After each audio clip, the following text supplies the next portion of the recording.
Okay. I love to draw. On January 1st of 2009, I set a New Year's resolution to do one sketch a day and post it online. I'd wanted to start a blog for over a year. It was surprisingly easy to post my first sketch and copy on Analog Artist's digital world. Oops. My wife Terry and I moved from New York City, and for 10 years I worked for Disney Feature Animation in Orlando. Perry, shown here, worked in the office next to me. The studio was shut down in 2004 because Disney executives felt that audiences didn't want to see hand-drawn animation anymore. They only wanted to see computer animation. So I purchased a computer and taught myself CG animation at home. After years of sitting in the dark, staring at a computer screen, I needed to get out and sketch. Many early sketches were of buildings downtown like this sketch of Church Street Station. I helped keep the tradition of hand-drawn animation alive at Full Sail University by teaching the principles of animation using pencils and paper before students start pushing buttons on computers. When I began doing one sketch a day, I honestly thought Orlando had little to no culture.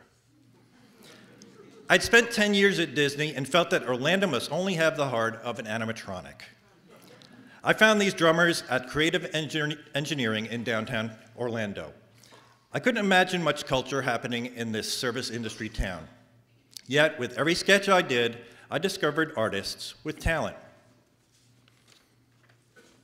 I found people in every field like Tony Taylor, shown here in her studio, who are striving to express themselves. I seek out artists who love what they do and promote them with a sketch and an article. By promoting them, I get to share with my readers what I feel is the true heart of Orlando. Now, I am not an extrovert. Even now, clutching paper and pencil and stumbling over words, when I drive to events, I pump up the music in the car to overcome stage fright. I used to walk around the block several times before I could start a sketch.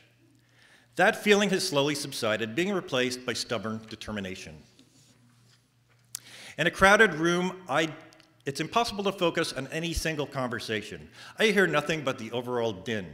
Small talk is not my strong point.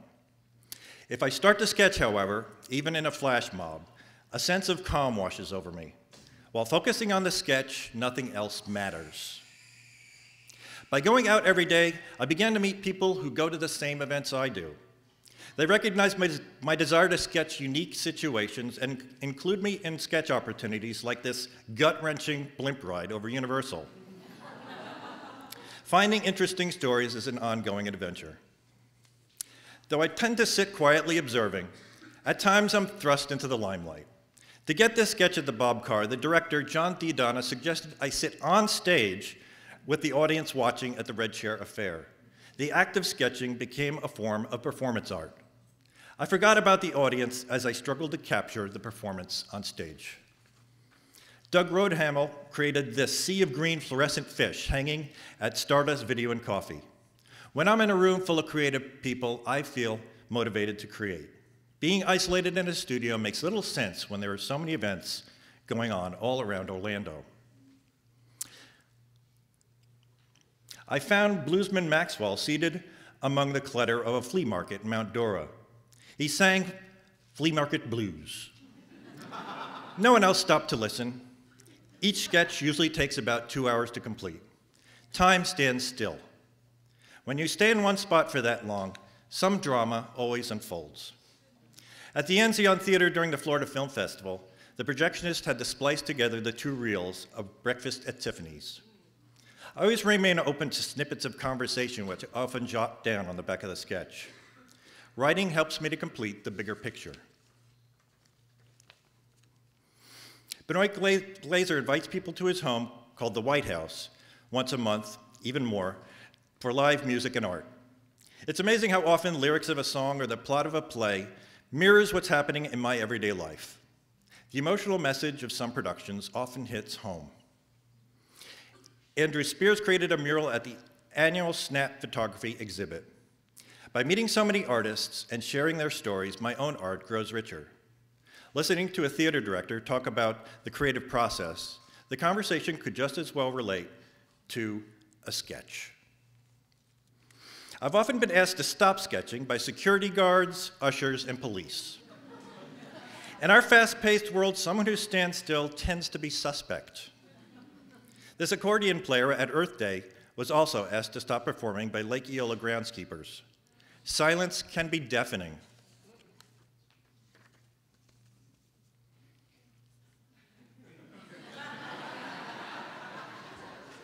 I don't believe art should be profiled as a deviant behavior. Jazz still thrives in late-night dives. The city grows smaller as I meet the same performers again and again. I'm starting to feel very much a part of the culture that I'm documenting. Since starting the blog, I've posted over 2,000 sketches about Orlando online. Every art form has uncertainty, blind searching, followed by revelation. I'm never satisfied with any sketch as I'm working on it. Only looking back do I realize it's not the worst sketch I've ever done. I love to keep track of all the arts organizations in town on Analog Artist Digital World.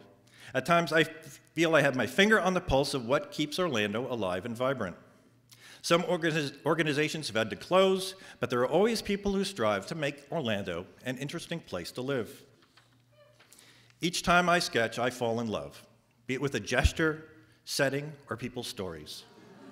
Mary Oliver gave simple instructions for living life. Pay attention, be astonished, and tell about it. By sketching daily, I discover so many people who astonish me in a city I now call home.